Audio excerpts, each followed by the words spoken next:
of convicts from the USA ends in 1840. Most of this is based on the records starting from the 1841 census returns.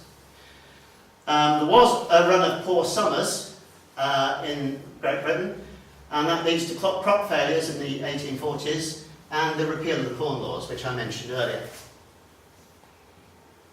This pointer's playing up, I'm afraid. It doesn't always work. Just there, I think it needs a new battery. There's repeal of the Corn Laws. We do have a sharp peak around about 1851 and just after, where you have the Ballarat Gold Rush in Victoria. And Victoria is in the southeastern corner of Australia.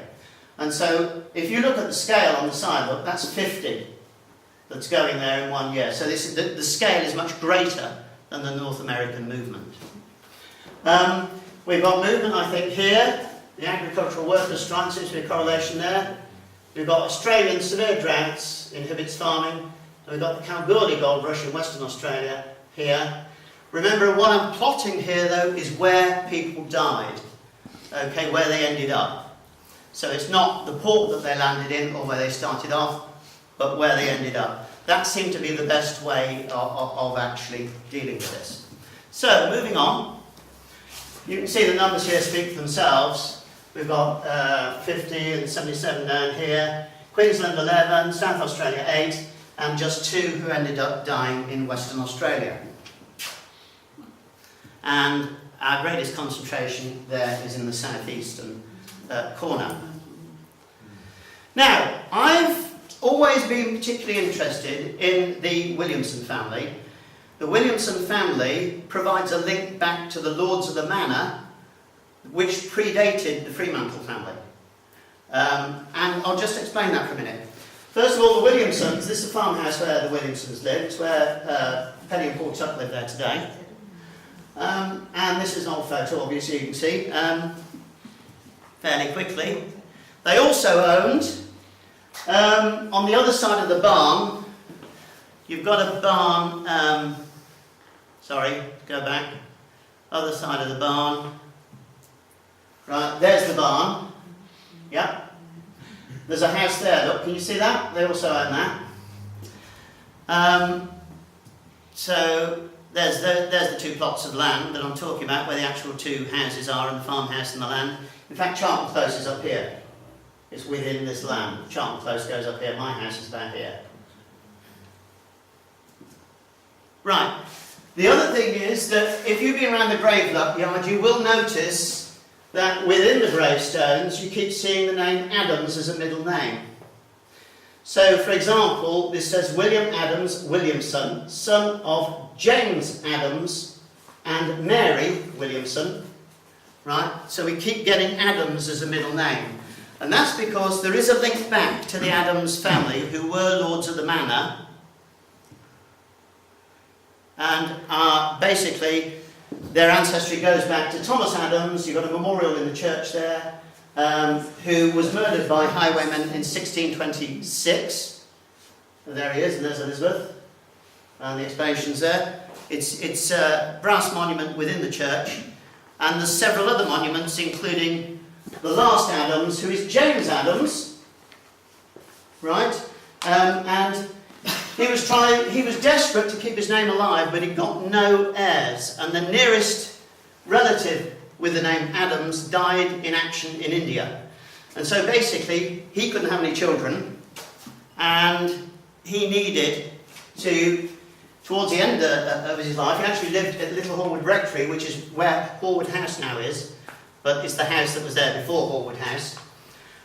Even though he was joint Lord of the Manor, he actually was no longer living in 1775 within Swanbourne. But he came from a long line of Adamses who had been Lords of the Manor and joint Lords of the Manor. They'd owned lots of houses, like the Thor's Farm used to be Adams Farm.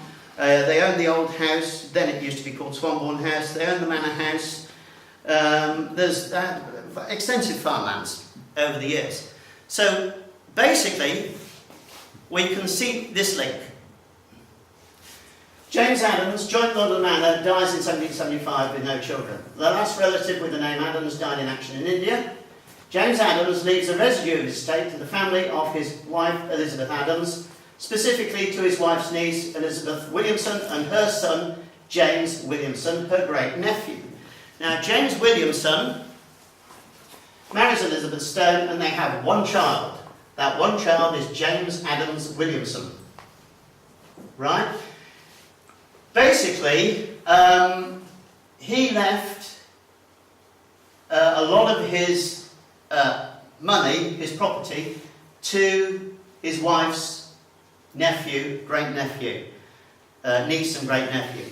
And so, in that way, there's a link to the Williamsons. And the interesting thing about the Williamsons is that I know they've gone to Australia.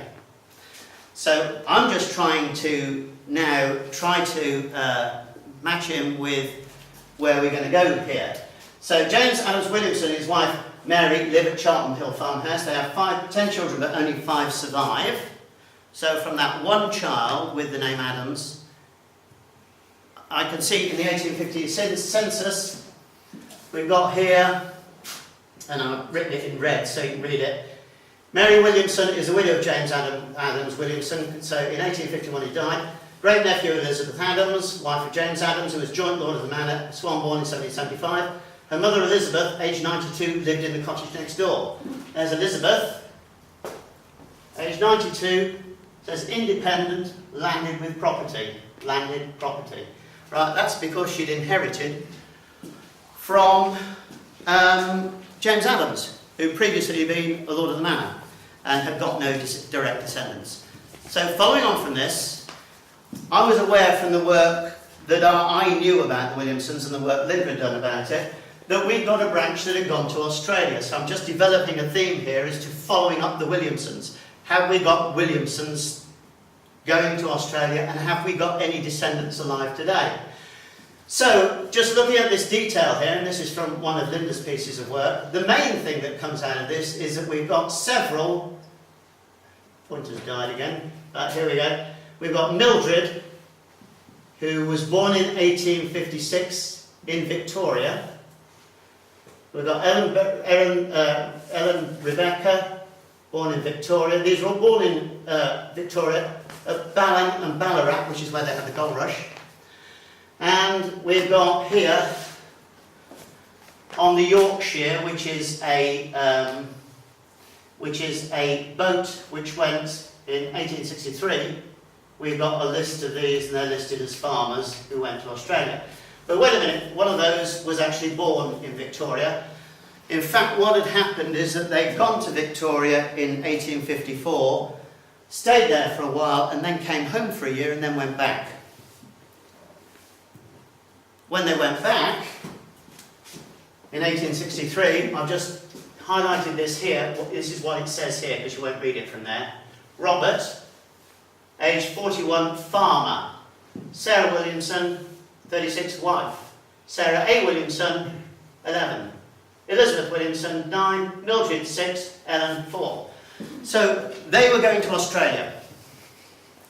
Now, I've been able to piece together, and I found on the internet, through various subscription sites and from contacts, email contacts, some details. This is Robert Williamson on the top left. He was born in 1822 in Swanbourne, Buckinghamshire. He died in 1879, Victoria, Australia, aged 57, and there is evidence to suggest that he fell from a hayrick and broke his neck.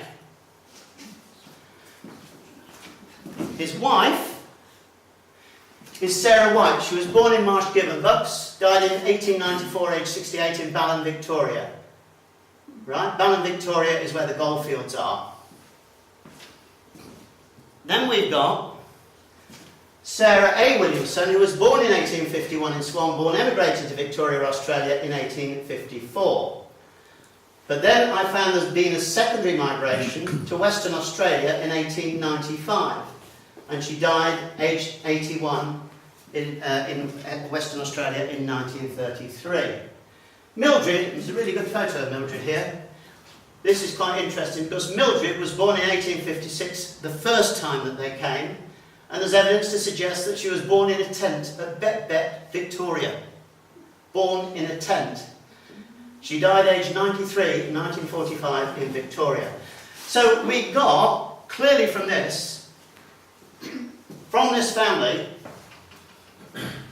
Sarah had ended up in Western Australia, Mildred had ended up staying in Victoria where they'd started.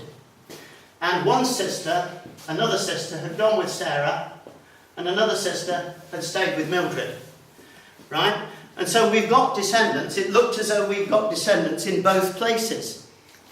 So I'll come to Western Australia in a minute, but their names aren't Williamson anymore because the boys died before they could have any children.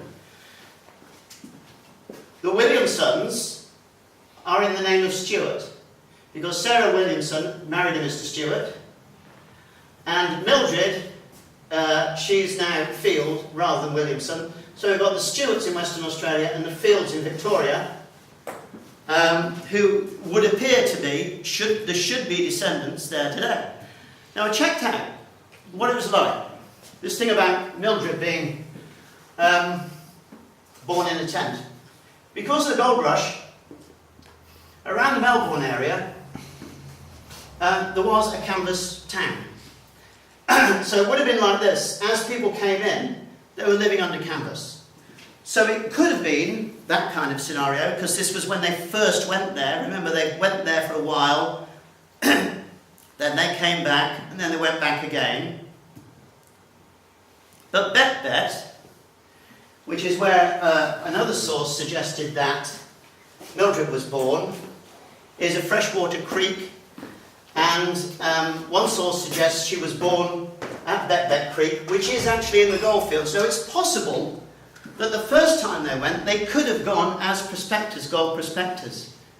And maybe then they went back as farmers, or they may have not been able to find anything, and then basically acquired some land, because land was being given away for free at that time as well, in the area of the goldfields. And they may have gone back a second time. Remember, on the ship's list, he was listed as a farmer, not a gold seeker. So there is evidence to suggest that they may first of all gone for the gold and then fallen back on what they were used to, which was farming, and he learnt the trade with his parents at the house where Paul and Penny lived. So now, I'm going to go now to Western Australia. Roger and Anne visited Western Australia and were able to make contact with some of the descendants of Sarah Ann Williamson, who'd emigrated